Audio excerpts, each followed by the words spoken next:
រកឃើញថានៅក្នុងប្រទេសកម្ពុជាមានសេរីភាព 90%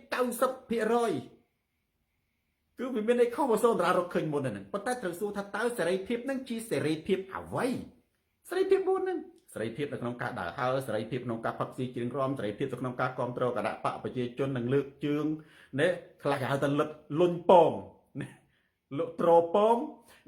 និងសេរីភាពនៅក្នុងការជេរបចោគណៈបកប្រឆាំងបងប្អូនមើលនៅមិនគិតថាណែជេមានទោសមានន័យថាម៉េចឲ្យតែជេដឹងតែជាប់គុកនៅស្រុកខ្មែរអ្នកដែលជេរគណៈបកប្រឆាំងយើងឃើញណាមានតែជាប់គុកឯណាជេរប្រមាថកាត់តមើលងាយចុះចំណែកអ្នកនៅក្នុងប្រទេសកម្ពុជាបច្ចុប្បន្នជាប់គុកមិនមែនជេរហ៊ុនសែនទេណាបញ្ចេញមតិឯតើបងប្អូនណាជេរតទៅដោយគណៈបកប្រជាជននឹងប្រើប្រមាថអាយុជីវិតណាដូចជាអញទៅបាញ់ហែងដល់ផ្ទះឬក៏បើកឡានទៅដល់ផ្ទះដូចមានពីណានោះទៅបើកឡានទៅសម្លុតគេដល់ផ្ទះអាហ្នឹងបានទៅជាប់គុកបានទៅត្រូវបើនេះអត់ទៅឯងតែមកស្រុកខ្មែរហ្នឹងអញឃើញហ្នឹងអញបាញ់ហែងចោលអាហ្នឹងបានគេហៅថាជេរបាទណាណាហាស៊ីគីនណាចលនឡា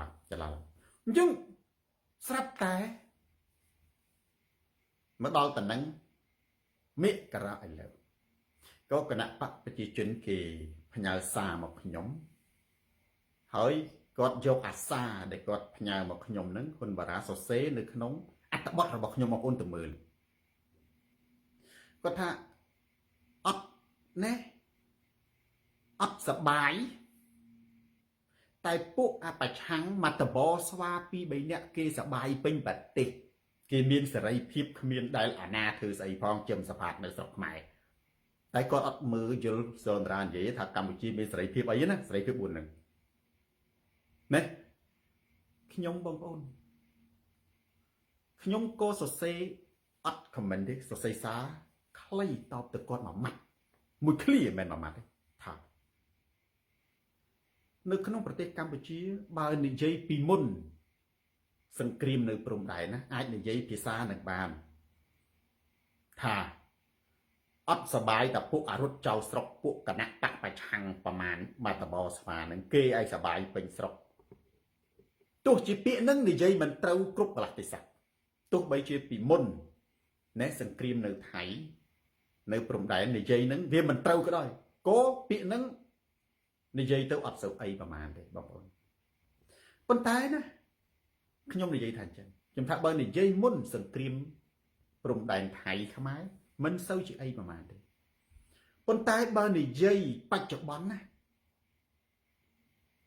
មានតែមនុស្សឈួតដែលអាចនិយាយពាក្យនឹងបានទី1ទី2បើមិនឈួតគឺជាមនុស្សដែលអាត្មានិយមមិនសមកើតជាកូនខ្មែរឡើយបុរាណទេពេលនោះគាត់ណែក៏សួរថាហេតុអ្វីខ្ញុំក៏ឆ្លើយថាប្រជាជននៅភូមិជោគជ័យនៅភូមិណែព្រៃច័ន្ទព្រំដែនខ្មែរត្រូវបានថៃយកបន្លាលុះមកដាក់អ៊ូចហាក់ស៊ីប្រាសាទខ្មែរជាច្រើនបាត់បង់ប្រាសាទតំន់តូចប្រាសាទតំន់ធំច្រកអានសេះនិងភ្នំត្រុដិបើក Facebook មកណាវណ្ណាពូឃើញតែទាហានថៃចូលឈ្លានពានទឹកដីខ្មែររាយបន្លាលុះរំលោភបំពានជន់ក្បាលខ្មែរគីមអាមុំបើអ្នកមិនមែនជាមនុស្សឈួតហើយអ្នកមិនមែនជាមនុស្សអាត្មានិយមហើយអ្នកគឺជាកូនខ្មែរដែលស្រឡាញ់ទឹកដីរបស់ខ្លួនស្រឡាញ់ជាតិរបស់ខ្លួនអ្នកមិនអាចសប្បាយទៅកើតពេលដែលឃើញប្រទេសកំពុងតែសត្រូវឈ្លានពានទេអ្នកត្រូវតែកាន់ទុកណាបងប្អូនកាន់ទុកទីទៀតខ្ញុំនិយាយរឿងណែប្រធានបទទី2ប្រធានាធិបតីមិចស៊ីកូក៏និយាយថាកាន់ទុកណាឬក៏អានឹងមានលក្ខណៈកាន់ទុកស្លាប់ឯគេថាចូលរួមរំលែកទុកចំពោះពើអយុធធម៌ជាមួយនឹងកញ្ញាឯកណែមិចស៊ីកូនៅប្រកួតនៅប្រទេសថៃអានេះខ្ញុំនិយាយទៅក្នុងប្រធានបទទី2បន្តិចប្រធានបទទី2ខ្ញុំនិយាយអមខ្លីទេសេងសំណាងបងប្អូនតើបងប្អូនអាចសប្បាយទៅរួចទេសួរថាអីចុះអានឹងមិនមែនផ្ទះអញទេណាផ្ទះអញនៅភ្នំពេញនេះតើ អាហ្នឹងឯងដែលខ្ញុំហៅថាអាត្មានិយមអញ្ចឹងអ្វីដែលហៅថាកាន់ទុកពាក្យថាកាន់ទុកឧទាហរណ៍ថាដូចជាបកោណានរដំសីហនុនេះសោយទីវង្គតពលរដ្ឋខ្មែរទូទាំងប្រទេសកាន់ទុកមិនមែនបកោណាសីហនុហ្នឹងជាឪជាបងជាពូជាលោកតាជាអ៊ំបកើតឯណាណាឬក៏យើងឃើញប្រជាជនដូចជាណារបបហ៊ុនគាត់លុបចោលកម្មវិធីអុំទូកនៅភ្នំពេញពីព្រោះតែមែនទេចូលរួមមិនត្រូវសបាយអានឹងត្រូវមិនត្រូវសបាយអានេះគេធ្វើត្រូវរបស់គេដែរដល់មានអរិគុណនេះទេមិនត្រូវសបាយពេលដែលប្រជាជនកំពុងកើតទុកហឹកហែអីទេអានឹងត្រូវនេះពីនឹងនៅបងប្អូនអត់ឃើញតខ្ញុំមួយម៉ាត់រកដល់គណៈបកប្រជាជនជ្រៃមាសគឺគេជេររត់ពេលដែលមានបញ្ហាអីចឹងទៅជេរម៉ាំងរត់ព្រិចតែលើកនេះមិនមែនជេររត់ទៅគឺមិនតហ្មងណាខ្ញុំនិយាយអំពីសៅកដាហ្នឹងគាត់ថាមានតែពួកប្រឆាំងប្រមាណអ្នកទេដែលកើតទុកត្រូវហើយព្រោះយើងស្រឡាញ់ប្រទេសជាតិបើនិយាយមុនសង្គ្រាមនៅប្រទេសថៃគឺវាត្រឹមត្រូវមែនប៉ុន្តែក្រោយពេលមានសង្គ្រាមនេះណាបងប្អូនយើងសួរថាខ្ញុំគ្រាន់តែបើកមើលណែអត្ថបទរបស់អ៊ុំសំអានរាល់ថ្ងៃខ្ញុំឈឺចាប់ណាស់បងប្អូនរកពេលសប្បាយអត់បានទេរកពេលដែលគិតថាតើយើងត្រូវញញឹមអីមិនបានហើយខ្ញុំសួរថាបើបងប្អូនមិនមែនជាមនុស្សឈួតបងប្អូនជាខ្មែរបងប្អូនស្រឡាញ់ជាតិមាតុភូមិទឹកដីរបស់យើងប្រៀបដូចជាផ្ទះប្រៀបដូចជាមាតាបិតារបស់យើងអញ្ចឹងណាផ្ទះរបស់យើងត្រូវគេដុតមាតាបិតារបស់យើងដូចប្រជាជននឹងត្រូវបានគេជន់ក្បាលរំលោភណាតើយើងអាចទៅផឹកស៊ីច្រៀងរាំសប្បាយយ៉ាងម៉េចទៅកើតតាសីឡាប្រិយមិត្ត share វីដេអូនេះទៅកាន់ប្រិយមិត្តដទៃទៀតទូរទស្សន៍សូនតារាស្រាតខោជន់ផ្ដាច់ការផ្លាស់ប្ដូរផ្នត់កំណត់មកដល់រឿងខ្ញុំនិយាយហ្នឹងមានម្នាក់ទៀតចិន្តាខឹមដែលមិនចង់និយាយនិយាយទៅខ្ញុំនិយាយបាននឹកឃើញម្នាក់ទៀតជេម្នាក់គណៈបព្វជិម្នាក់ទៀតជេនិយាយពីជេនោះជេដល់មែនទេប៉ុន្តែដោយសារតែខ្ញុំនិយាយអំពីរឿងប្រៀបធៀបជាមួយនឹងណាកូរ៉េខាងជើងសេរីភាពនឹងត្រូវហើយណាឥឡូវក្រៅតែពីជេនោះមានប្រិយមិត្តម្នាក់មិនមែនជាអ្នកជេរបចោទេគណៈបកនៃមិនមែនជាគណៈបកជនទេគណៈបកប្រឆាំងសួរខ្ញុំមួយតែលោកគ្រូនិយាយថាអត្ថបទរបស់លោកគ្រូនិយាយថា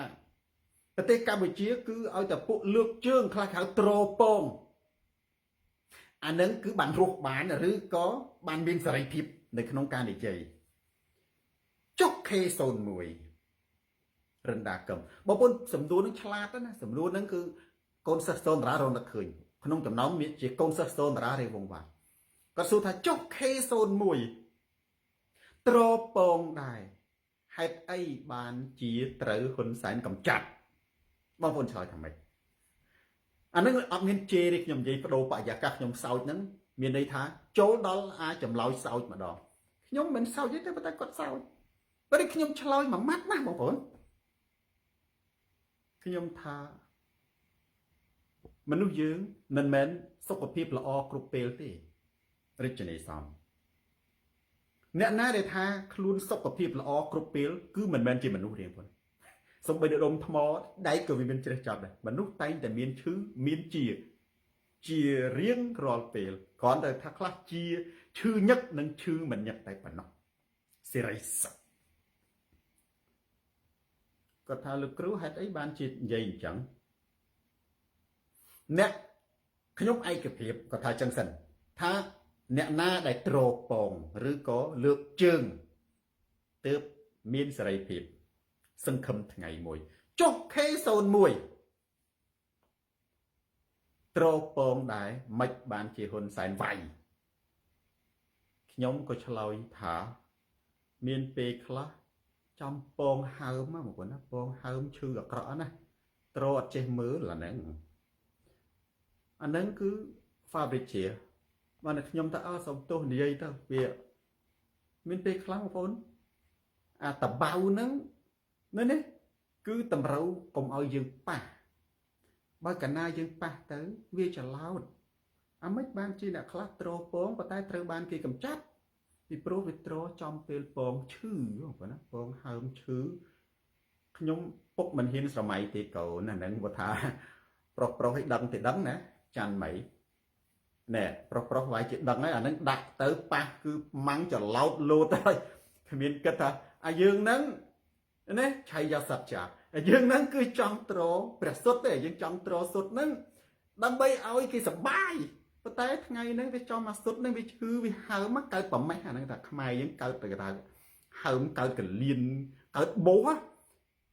ឯងអត់ដឹងថានឹងកើតបោះយកដៃទៅត្រគាត់ទៅប៉ះច្រឡោតបាច់ដាលីអុយអានឹងគឺត្រូវធ្ងន់ជាងអាអ្នកជេរទៅទៀតបងប្អូនណាចឹងបានថាអ្នកដែលត្រព្រះសុទ្ធត្រូវមើលផងតារាហៀងប្រយ័ត្នចំពេលដែលពងហើមព្រោះអានឹងឈឺខ្លាំងណាស់ប៉ះទៅគឺច្រឡោតចូលមុញតែម្ដងគ្រឿងខ្លែងទី2ប្រិយមិត្ត share វីដេអូនេះទៅកាន់ប្រិយមិត្តដទៃទៀតទូរទស្សន៍សូនតារាស្រាច់ខោជន់ផ្ដាច់ការផ្លាស់ប្ដូរផ្នត់កំណត់អត់យល់ឥឡូវតកតងអត្តបទសូនតារាឥឡូវសិតមានអតិពលខ្លាំងណាសម្ដីសូនតារាមកមួយបន្ទាត់ពីរបន្ទាត់ដុតឆេះសាមីមកណែកុំនាំគ្នាសើចអើគាត់សើចថាត្រូវ logic លោកគ្រូខ្ញុំក៏មិនដឹងថាម៉េចដែរប៉ុន្តែហ្នឹងបើបកស្រាយខុសពីហ្នឹងគេបកថាម៉េចអាហ្នឹងខ្ញុំមិនដឹងដែរ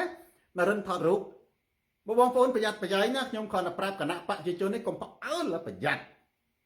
ខ្ញុំក៏មិនដឹងដែរបងប្អូនខ្ញុំគិតថាបែរជាខ្ញុំថាអញ្ចឹងឥឡូវចូលដល់អាមិនយល់ទៀតខ្ញុំសរសេរអត្ថបទនិយាយអំពីគណិតវិទ្យាហុងស៊ុយស្រីម៉ៅពាក្យសូនតារាឥឡូវនេះមកឃ្លាពីរឃ្លាគឺដុតឆេះប្រទាយគណៈបព្វជិជនបកាច់មកនេះពាក្យដូចសាហាវជាងខុងមិញទៀតហ៎ដូចនេះអ៊ីសានប្រៃពាក្យសូនតារានេះដូចមុតជាងពាក្យរបស់ជូកលេងខុងមិញទៅទៀតណាឃើញគេផ្ញើមកខ្ញុំច្រើនណាគេផ្ញើកូនចៅគណៈបព្វជិជននេះជេរសូនតារាគេមិនជេរគេជេរសើចចំអកគេថាអូឈួតហើយសូនតារាឈួតហើយគេថាសូនតារាឈួតមែនតើណាសូនតារាឈួតមែនតើណារឿង2072ស្មើនឹង2027ហើយខ្ញុំកណនីតាមរូបមន្តនេះក្បួនគណិតវិទ្យាហុងស៊ុយអត់ចេះអានទេគេដាក់គណិតវិទ្យាហុងស៊ុយមិនគណិតវិទ្យានេះណាមិនគណិតវិទ្យារៀននៅថ្នាក់យើងណាគណិតវិទ្យាហុងស៊ុយហ៊ានលេវអានឹងទី1ហើយម្នាក់គឺថាគេនាំនេះសោចគេថាអូសូតារានោះឈួតហើយក៏មានបងប្អូនយើងហ្នឹង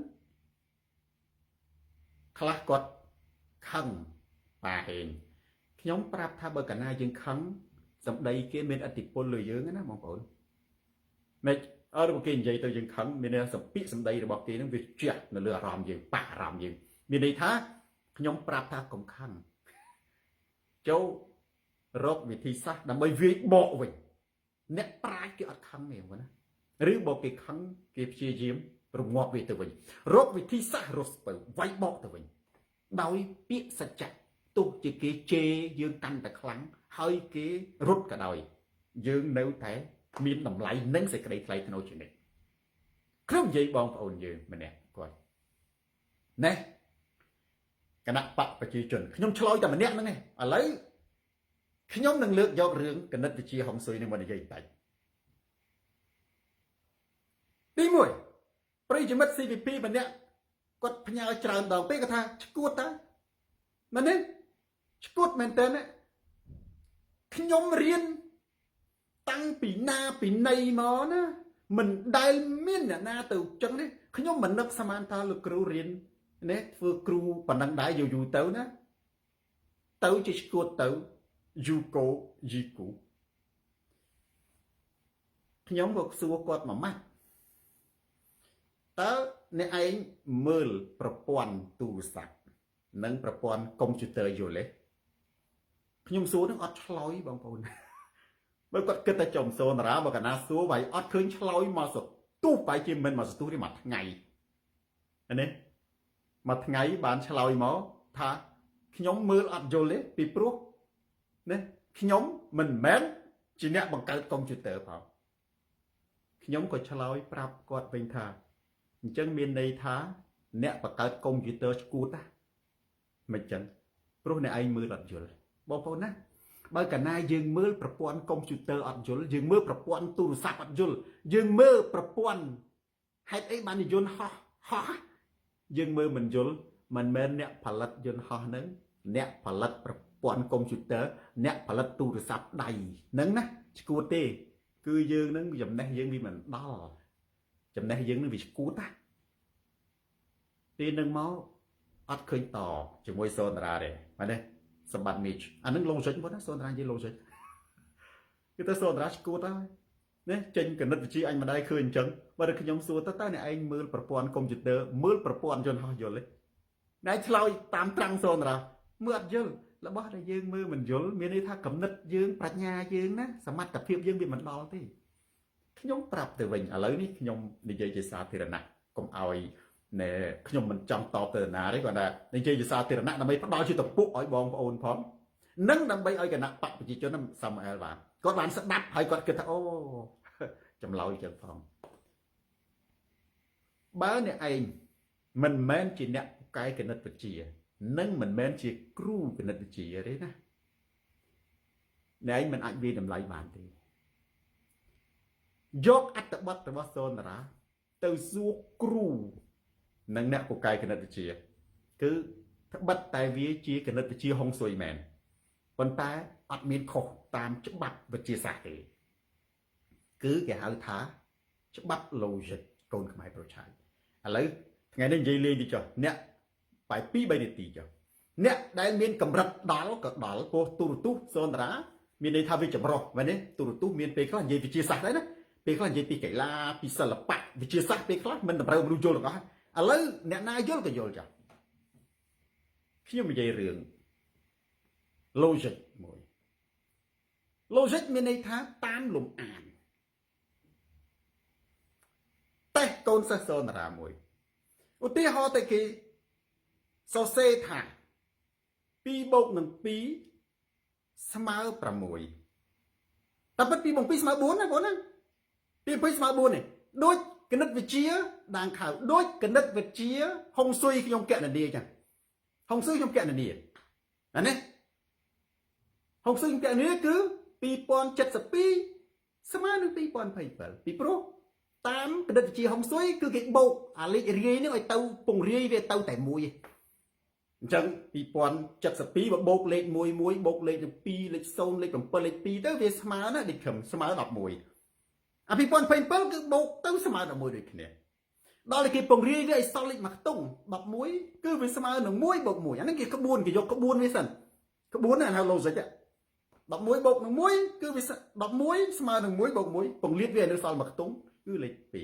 2លេខ2មែនទេហើយច្បាប់អានេះចូលច្បាប់គណិតវិទ្យាសាស្ត្រចូលវិទ្យាសាស្ត្រមកបើកណាលោតលេខមកខាងឆ្លងសញ្ញាស្មើលេខបូកទៅជាដកដកទៅជាបូកគុណទៅជាចែកចែកទៅជាគុណត្រូវ2ស្មើនឹង2ឃើញទេលោត2មកស្មើនឹង2ដក2ស្មើ0ហ្នឹងឥឡូវខ្ញុំសួរបងប្អូនមួយទៀតខ្ញុំជឿកូនសិស្សសូមរស់ច្បាស់ជាមានអ្នកឆ្លើយទៅឆ្លើយត្រូវអានឹងខ្ញុំនិយាយអាសាច់រឿងហ្នឹងសិនបើខ្ញុំចូល logic 2 បូកនឹង 2 ស្មើ 4អានឹងគឺជាពិតប៉ុន្តែបើគេសរសេរថា2 បូកនឹង 2 ស្មើនឹង6 3 បូកនឹង 3 ស្មើនឹង9 4 បូកនឹង 4 ស្មើនឹង12មានន័យថាម៉េចមានន័យថា5 បូក 5 ស្មើប្រមាណវាដេញបញ្ញាកូនសិស្សសូនតារាតិចបើក្នុងនេះច្បាស់ជាមានអ្នកឆ្លើយត្រូវអានឹងគេហៅតិចច្រឡំតែខុស logic អាហ្នឹង logic ដូចនេះពូ philosophy ទស្សនវិជ្ជាគេរៀន logic នេះមិនដូចបើអ្នកណាយល់អំពីច្បាប់ logic ហ្នឹងគឺអាចទៅកណនាលំហាត់នេះសូនតារានិយាយលេងបានឥឡូវខ្ញុំនិយាយពីកម្រិតទៅណែដាលីអ៊ុយស្មើប្រមាណឈុលសាលីម100បន្ទុក100មាន100បន្ទុកមួយមែនទេសេរីវុតយូ100បន្ទុកសុភ័ណ្ឌ SNG 100បន្ទុកប៉ាហេង100បន្ទុកអមិនគេថាសូនតារាខុស បើយើងមិនមែនជាសិស្សបកាយគណិតវិទ្យាមិនមែនជាអ្នកចេះគណិតវិទ្យាមិនមែនជាសាស្ត្រាចារ្យគណិតវិទ្យាកុំឈួតពេកអ្នកឯងមិនយល់ពីប្រព័ន្ធយន្តហោះមិនមែនអ្នកផលិតយន្តហោះឈួតទេអ្នកឯងឈួតទេណាดือนមី15ត្រូវហើយ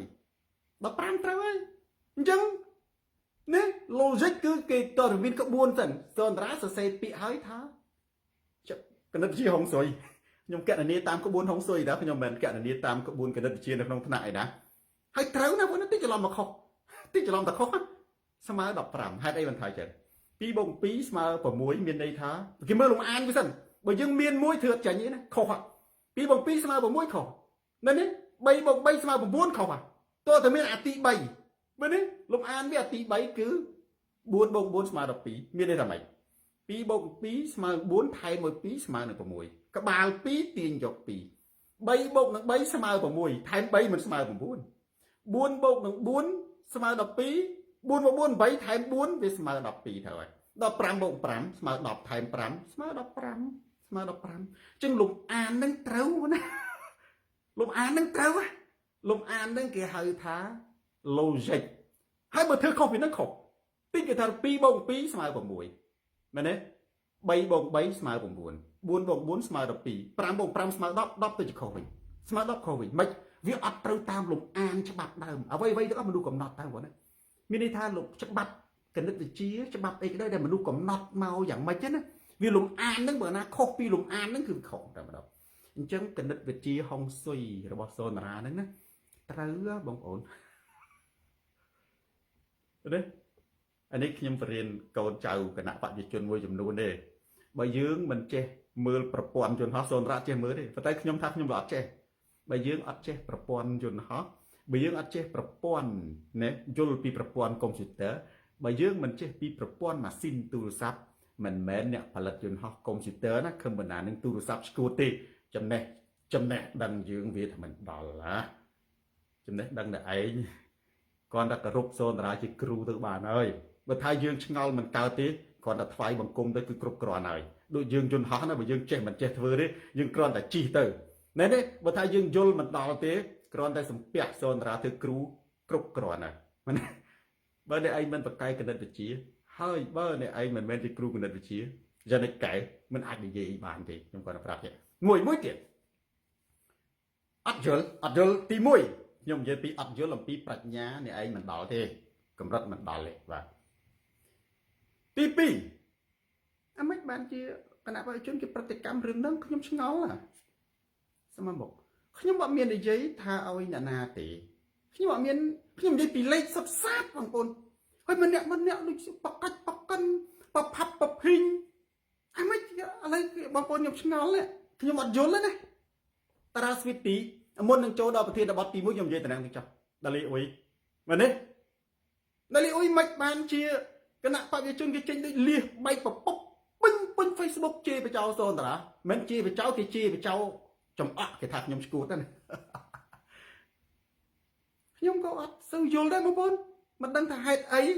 ហើយអ្នកខ្លះទាញខ្ញុំទៅពាក់ព័ន្ធជាមួយសម្ដេចសំណាងមកខ្ញុំមានទៅនិយាយថាឲ្យសម្ដេចពាក្យនឹងមានពាក្យហ៊ុនសែនមកឃ្លាអត់យ៉ាយើងមានឃើញពាក្យសម្ដេចមកឃ្លាអត់យើងមានឃើញពាក្យដាច់ជោមកឃ្លាអត់វាត្រូវទាំងអស់ហើយតើ2ឆ្នាំទៀតវាចូលឆ្នាំ2027គេរាប់2ឆ្នាំមានន័យគេរាប់លេខគេមិនមែនរាប់ចំនួនទេរាប់ចំនួនដល់2ឆ្នាំទេរាប់លេខមានន័យថារាប់ខ្ទង់អាហ្នឹងក៏ logic ទៀត logic ធន់ជ័យបងប្អូនឯងបើរឿងធន់ជ័យស្ដេចចិនវាថាឥឡូវហ្នឹងចង់ឲ្យយកសាច់គោ1គីឡូហូបឲ្យបាន2ឆ្នាំហូបបានត្រូវមិនបានអាម៉េចម៉ោង2 10យប់ខែមករាយើងធ្វើមកហូបទៅធ្វើហើយម៉ោង2 10ម៉ោង1ឆ្លងចូលនេះឆ្នាំថ្មីអាហ្នឹងបាន2ឆ្នាំគឺនិយាយពីខ្ទង់លេខខ្ទង់លេខ1លេខ2អាហ្នឹង2មែនទេសល់2ឆ្នាំទៀតអាហ្នឹងឲ្យ logic ទៀតខ្លះគេថាអេលោកគ្រូអត់ដល់2ឆ្នាំទេបើរាប់ចំនួនថ្ងៃអត់ដល់ទេប៉ុន្តែបើរាប់ខ្ទង់លេខណាវាសនាគុណ2ឆ្នាំទៀតខ្ញុំចេះតែប្រតិកម្មអានឹងដូចខំវាសនាមកប្រតិកម្មជាមួយសនតារាថាឯងនិយាយថាខំវាសនាទូរស័ព្ទទៅលោកគ្រូណាតែខំវាសនានិយាយដាច់ខាតថាមិនដែលមិនបានទូរស័ព្ទទៅលោកគ្រូទេណាខ្ញុំថាទេខ្ញុំមិនដែលនិយាយថាខំវាសនាទូរស័ព្ទមកខ្ញុំទេណាខ្ញុំថាបងវាសនាទូរស័ព្ទមកខ្ញុំ ហើយយើងមើលនៅក្នុងប្រទេសកម្ពុជាតើមានវាសនាប្រមាណនេះដូចជាវាសនាខុនអីណាក៏ជាវាសនាមួយទៀតឃើញទេអខោនខ្មោចអានេះតបខ្មោចទេអាហ្នឹងវាអញ្ចឹងណាខ្ញុំក៏អត់មាននិយាយឈ្មោះសម្ដេចខ្ញុំក៏អត់មាននិយាយរឿងឈ្មោះហ៊ុនសែនខ្ញុំក៏អត់និយាយពីនរណាខ្ញុំនិយាយអំពីគណិតវិទ្យាហុងស៊ុយគណិតវិទ្យាហុងស៊ុយអត់មានខុសបើយើងនិយាយតាមបែបគណិតវិទ្យាមកមែនទេបើនិយាយថាអញ្ចឹងហើយមិនគួរយើងទៅបកាច់ទៅទាញខ្ញុំឲ្យទៅពាក់ព័ន្ធជាមួយនឹងសម្ដេចមិនខ្ញុំមិនដឹងទេអានអត្ថបទទៅលើវិញទៅអានអត្ថបទសូនតារានិយាយអំពីណាផ្កាព្រៃគណិតវិទ្យាហុងស៊ុយចេះតែមានតែប្រទេសតែផ្ដាច់ខ្ញុំអត់មានបាននិយាយពីឈ្មោះសម្ដេចខ្ញុំមានបានអីផងហើយចេះតែនឹកឃើញម្នាក់ឯងដល់ឯងសរសេរអត្ថបទឈ្មោះហ៊ុនសែនសម្ដេចដាច់ជោហ៊ុនសែនសម្ដេចដាច់ជោ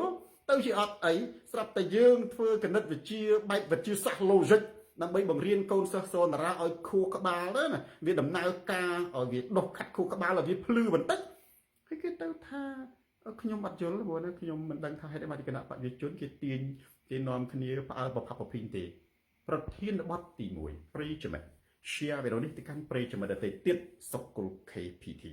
ទូរទស្សន៍សូនតារាចម្រើនជីស្រាត់ខោជន់ផ្ដាច់ការផ្លាស់ប្ដូរផ្នែកគំនិតបង្កប់ទ្រព្យសម្បត្តិ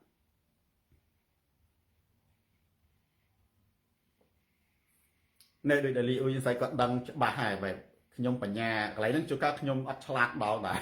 អ្ហ្មិចបានជាមនុស្សសុកមនុស្សដែលចេះតែប្រផាប់ប្រភីងអញ្ចឹងមែនទេ